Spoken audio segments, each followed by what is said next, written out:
Halo semuanya, balik lagi dengan saya ya di Trader ID. Seperti biasa teman-teman, hari ini kita akan membahas IHSG dan 6 saham. Dan sebelum kita lanjut ke pembahasan, disclaimer dulu ya, karena video ini bukanlah ajakan untuk membeli maupun menjual suatu saham tertentu. Ini murni adalah analisa saya pribadi. Jadi silakan untuk teman-teman analisa ulang kembali, karena nanti untuk keuntungan maupun kerugian itu kembali ke risiko masing-masing. Yang pertama ya, IHSG. IHSG itu berjalan sesuai dengan proyeksi kita kemarin ya, yang dimana hari ini dia naik ke 0,97%, tepat nutup gap di 7044 ya. Naik ke 0,97% dengan foreign yang masih melakukan net sell bersih lebih dari 400 miliar ya. Nah, abis ini IHSG kemana? I don't know ya, but untuk saat ini ya IHSG kita masih penuh dengan ketidakpastian, atau istilahnya masih 50-50 ya. But ada satu sentimen positif hari ini, yaitu di mana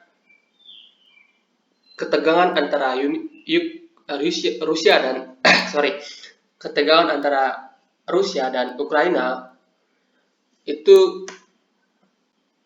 menyebabkan Uni Eropa itu katanya mau impor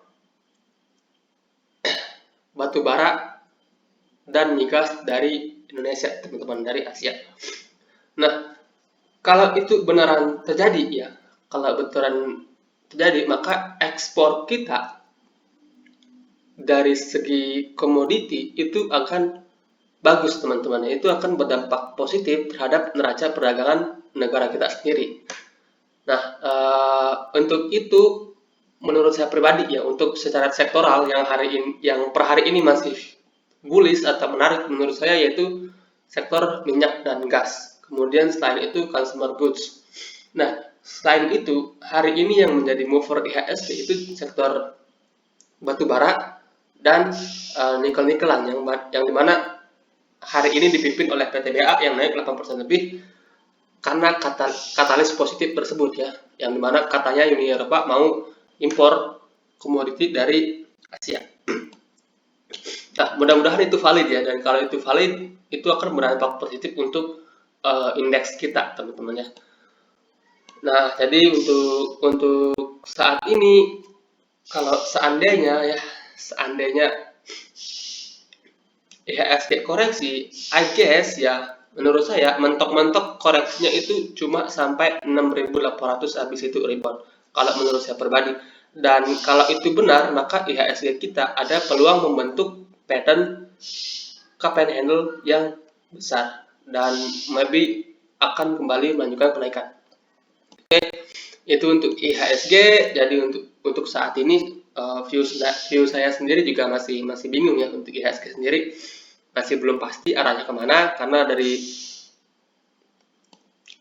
ketegangan di Eropa sendiri masih terus memanas. Kemudian angka inflasi itu akan terus melejit kalau perang itu belum usai, teman-temannya. Oke. Nah, jadi jangan agresif dulu di market. Kalaupun mau trading ya bisa, tapi jangan agresif ya. Sisakan cash lah, jangan full banget di market yang masih penuh tanda tanya seperti saat ini. Untuk saham pertama yang akan saya bahas yaitu Pegas. Nah, untuk Pegas sendiri view saya masih bullish ya. Hari ini dia turun masuk areal beli pertama dengan volume yang tipis ya. 3 candle merah ini volumenya tipis, yang dimana candle-candle sebelumnya itu dia naik dengan volume yang lumayan oke ya. Nah, di harga sekarang sebenarnya Pegas itu udah boleh dicicil ya, tipis-tipis. Kemudian areal berikutnya itu di 1700 dan last itu 1600. Jadi kalau teman-teman trading santai yang belum punya Pegas ya, belilah Pegas dari harga sekarang tipis-tipis ke bawah sampai 1600. 1600 itu demand area yang cukup kuat untuk pegas, dan I guess 1600 itu nggak akan dijebol ya. At least untuk sebulan 2 bulan ke depan 1600 ini menurut saya nggak akan dijebol.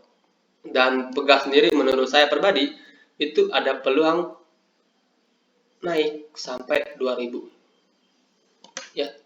Itu view saya untuk saham pegas ya. Jadi untuk saat ini kalau teman-teman mau koleksi ya belilah bertahap sampai 1600. Atau teman-teman bisa pecah area entry jadi 3 ya. Misal deh saya contohkan, teman-teman punya cash 10 juta buat entry pegas. Nah, di harga sekarang itu teman-teman bisa entry 3 juta. Kemudian ketika dia turun lagi, entry lagi 3 juta. Kemudian kalau dia sampai 1600, entry lah 4 juta. Jadi sekali lagi ya, sesuaikan dengan risk management masing-masing. Nah, kalau seandainya dia langsung naik gimana? Averaging up bertahap ya. Kalau seandainya dia mampu break dari 1885, ya itu merupakan resist yang cukup kuat untuk pegas ya saat ini. Oke, itu untuk pegas. Kemudian kalau teman-teman tertarik yang lebih volatile itu ada Raja. Raja juga view saya masih bullish dan masih ada potensi untuk lanjut naik juga. Kemudian saham kedua yang akan saya bahas hari ini yaitu saham Metsi. Selain sektor gas yaitu sektor minyak, yaitu Metsi yang produksinya beneran minyak ya. Kalau Elsa sama Akra itu lebih ke distributor ya, distributor minyaknya. Nah, Medco ini terakhir kali saya bahas kalau nggak salah di sini ya, 16 Juni, dan awal saya recommended beli itu di sini di range 570 sampai 550, dan terakhir kali saya bahas di sini saya sarankan beli di sini ya, di support 6430 sampai 630 karena di situ dia ada gap up. Dan ternyata lowest-nya ini tepat banget di 630 teman-teman ya. Tepat banget untuk gap habis itu rebound. Nah, kalau dari view saya pribadi, Metsi ini ada chance yang cukup besar untuk breakout dari 700, dan kalau seandainya dia mampu break dari 700, maka 800 juga possible untuk dilewati. Ya, yang dimana di sini ada cup and handle yang cukup besar ya. Nah, dengan resist itu di 700 sampai 720 lah ya. Dan kalau Messi itu mampu bertahan di atas 700 ya, close di atas 700, maka possible banget untuk Messi ke 800 or maybe lewat dari situ ya. Kalau dari catatan sendiri, Messi ada ruang kenaikan sampai 900-an. Nah, itu kita berandai-andai aja dulu ya. Target terdekat sebenarnya dari Messi itu 700, dan kalau itu lewat maka 800 itu possible banget untuk kesentuh. Nah, untuk strategi saat ini gimana? Strategi saat ini ya, kalau seandainya Messi itu koreksi, maka teman-teman boleh cicil Messi dari angka 650 sampai 600. Dengan stop loss teman-teman bisa pasang di bawah 700, di bawah 600 ya sebagai areal stop loss. Dan so far dari segi teknikal juga oke ya, dia koreksi juga dengan volume yang relatif mengecil ya. So jadi itu untuk Messi buat teman-teman yang udah punya, hold aja, set trailing stop, jangan lupa. Buat yang belum punya, area 650 sampai 600 itu bisa teman-teman manfaatkan sebagai area beli. Oke, berikutnya ada Indi ya.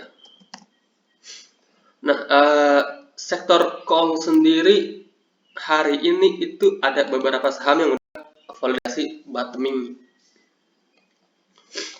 Salah satunya Indi ya. Indi itu rebound tepat di support yang kita gambar sebelumnya, yaitu di sekitaran 2500 sampai 2470, dan lowest-nya ini itu tepat banget di 2470 ya. So, buat teman-teman yang tertarik untuk beli ini, menurut saya saat ini itu belum terlalu menarik ya. Kalau teman-teman beli dengan dana gede atau hajar kanan di harga sekarang itu belum terlalu menarik. Nah, kalau teman-teman tertarik, strategi saat ini itu beli bertahap di sekitaran harga 2.500 ya. Tapi kalau dia koreksi lagi ke 2550 ke bawah sampai sini itu teman-teman boleh koleksi sampai ini. Sampai 2.300 ya, cicil perlahan ke bawah. Nah, hopefully ini itu bisa jadi seperti ini. Ini resisten,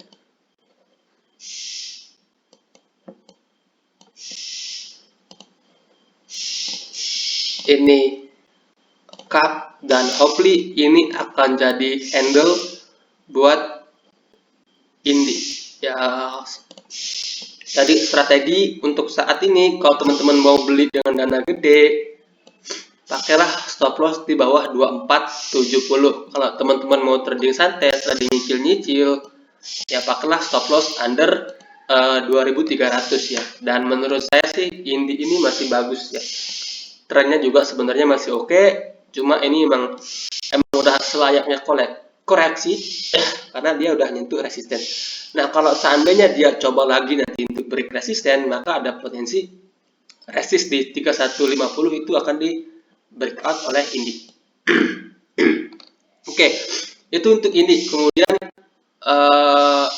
batu bara lainnya ya seperti PTBA, kemudian ITMG, DOID hari ini juga rata-rata rebound ya teman-teman. Cuma yang paling menarik menurut saya itu ada PTBA, ITMG, dan ini ya. Itu 3 saham yang menurut saya sih paling menarik ya dari sektor batubara saat ini. Nah, selain dari batubara yaitu ada nikel, Inco. Inco hari ini juga rebound tepat di support teman-teman ya.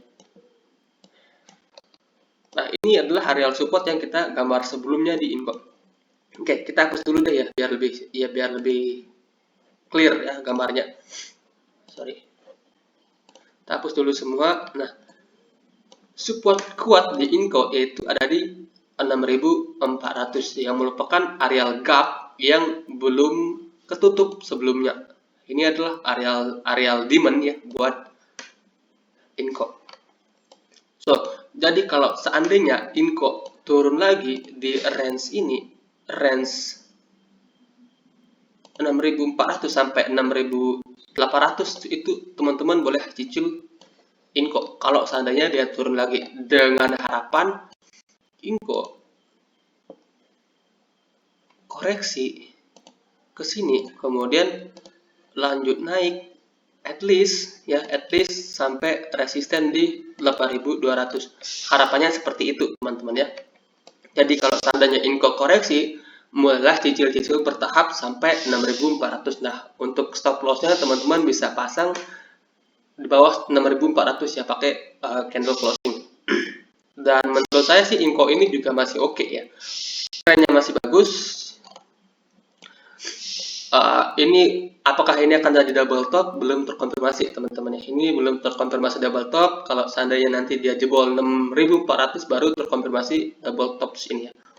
Nah, untuk saat ini sebenarnya masih oke. Dia koreksi juga dengan volume yang nggak terlalu gede ya.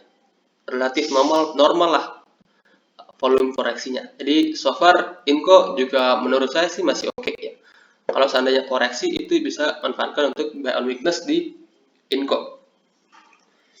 Kemudian ya ada satu saham teknologi yang menurut saya menarik yaitu DMMX. Untuk saham teknologi sendiri per hari ini itu sebenarnya masih kurang oke ya kalau view saya. Kenapa? Karena angka inflasi yang gede.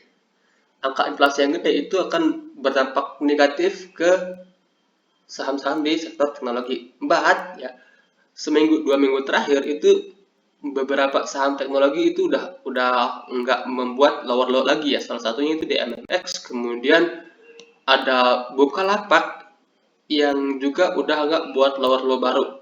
Dia mantul juga tepat di support.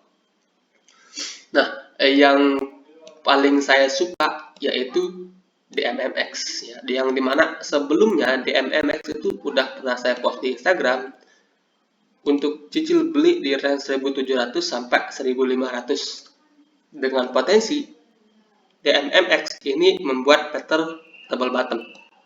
Nah, kalau kita perhatikan sendiri ya, DMMX itu rebound dari support dengan volume yang gede. Kemudian dua candle terakhir dia koreksi, volumenya bisa dibilang tipis banget ya. Jadi DMMX bisa dibilang volume yang jual ini bukan dana yang besar, ini dana yang kecil. Jadi majority money menurut saya masih ada di DMMX. Cuma ya mungkin ini masih lama ya. Mungkin dia masih akan sideways dulu, baru nanti melanjutkan kenaikan. Nah, untuk saham-saham seperti ini kita cocoknya untuk swing trading santai, teman-teman. Dalam tanda kutip kita cicilnya perlahan aja, dikit-dikit sampai 1.500. Dan so far 1.500-nya ini udah divalidasi at least 2 sampai 3 candle ya, udah memvalidasi 1.500 itu support yang kuat. Jadi selama dia masih bertahan di atas itu, teman-teman masih boleh cicil DMMX. Dan kalau nanti maybe sebulan 2 bulan analisanya benar, maka DMMX ada chance ke sekitaran 2.500 dari harga sekarang ke situ sekitaran 80%. Jadi ya oke lah kalau dari view saya pribadi untuk DMMX ini sendiri. Kemudian ya yang terakhir yaitu teman kita atau sahabat kita, friend. Nah, friend ini hari ini pergerakannya cukup oke ya teman-teman. Yang dimana friend itu terakhir kali saya bahas kalau nggak salah di belum lama saya bahas friend, I think di sekitaran harga ini. Nah, saya juga sempat post di Instagram untuk beli friend di range 80 sampai 79 ya. Dengan stop loss teman-teman bisa pakai 75 atau beberapa tick di bawah 79. Nah, so far ya buat teman-teman yang ikut, dia sama sekali belum jebol dari support. Dan I guess hari ini dia naik dengan volume gede. Maybe ya dia akan kembali mencoba untuk break dari 90. Dan kalau itu terkonfirmasi, maka ada chance yang cukup besar friend kembali ke harga 100-an. Nah, jadi untuk saat ini strateginya gimana? Buy on weakness. Kalau seandainya dia koreksi ke sini, range 83 sampai 80 itu bisa teman-teman manfaatkan sebagai area beli. Yang untuk saat ini nanti saya kotakin ya. Ini area beli ya 83 sampai 85 lah. Sampai 79 itu area beli dengan target terdekat yaitu 90. Kalau seandainya break 90 itu bonus dan maybe dia bisa ke angka 100-an. So far friend ini cukup oke, volumenya hari ini meningkat lumayan. Nah, jadi ada chance untuk naik. Dan kalau teman-teman lihat Broksum seminggu 2 minggu terakhir juga kelihatannya akum ya untuk friend ini sendiri. Cuma saya bukan orang yang begitu pandai ya baca Broksum seperti itu. Oke, sekian untuk pembahasan kita hari ini. Semoga bermanfaat teman-teman ya, dan selamat malam.